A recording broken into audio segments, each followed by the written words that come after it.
शहजादी का हीरे का लॉकेट चोरी हो गया तो दरबार में जैसे एक जलजला सा आ गया। बादशाह ने चोर को पकड़ने के लिए अपने आदमी पूरी सल्तनत में फैला दिए।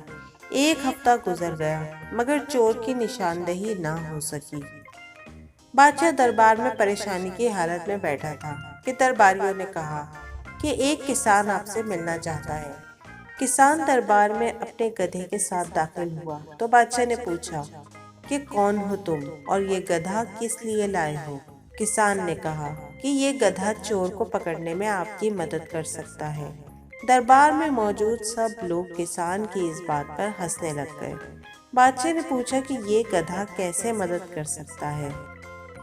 किसान ने कहा कि आप अपनी पूरी रियाया को दरबार में जमा करें और बारी बारी सबको हुक्म दें कि वो गधे की दुम पर अपना हाथ रखें।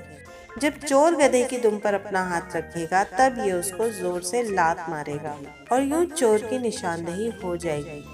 बादशाह किसान की बात सुनकर हैरान हुआ और किसान से कहा, अगर तुम मजाक कर रहे हो और तुम्हारी बात झूठ साबित हुई तो तुम्हें इस गधे समेत ही जिंदा दफन कर दूंगा। ये कहकर बादशाह ने हुक्म दिया कि सब लोग कल दरबार के सामने वाले मैदान में जमा हो जाएं। हुक्म के मुताबिक सब लोग दरबार के सामने जमा हो गए। गधे को एक अलग जगह पर खड़ा किया गया और गधे से कुछ फासले पर किसान खड़ा हो गया। अब हर शख्स बारी बारी गधे की दुम को हाथ लगा रहा था और किसान उस आदमी के हाथ सूंघकर आगे जाने देता।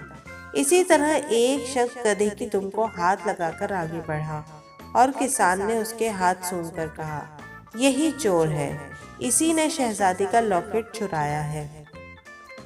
उस शख्स ने कहा कि बेवकूफ किसान, मैंने कोई चोरी नहीं की, तुम झूठ बोल रहे हो।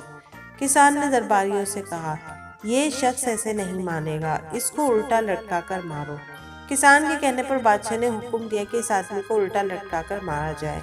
दरबारियों ने उस शख्स को उल्टा लटका कर मारना शुरू किया और जब वो मार बर्दाश्त ना कर सका तो बोल उठा कि लॉकेट मेरे पास है। उसने हीरे का लॉकेट बादशाह के हवाले कर दिया। बादशाह किसान के पास आया और कहा कि तुमने कौन सी चाल चली है। तुमने तो कहा था कि जब चोर गधे की दुम को छुएगा तो तुम्हारा गधा चोर को लात मारेगा, मगर गधे ने तो लात मारी ही नहीं। किसान ने मुस्कुराकर कहा, मेरा गधा बहुत शरीफ है, ये किसी को लात नहीं मारता। लात मारने का एक ड्रामा था। असल बात यह है कि मैंने गधे की दुम पर एक खास किस्म की खुशबू लगा दी थी और जिनको पता था कि हमने कोई चोरी नहीं की तो वो इस यकीन के साथ दुम को छू रहे थे गधा लात नहीं मारेगा।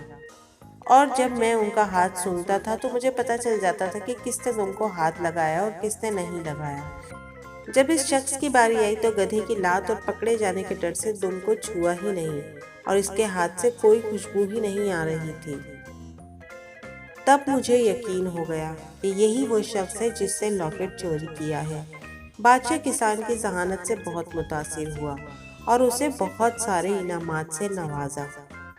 तो देखा व्यूअर्स आपने कि इंसान अपनी अक्लमंदी से हर तरह की मुश्किल का कोई ना कोई हल ज़रूर निकाल सकता है।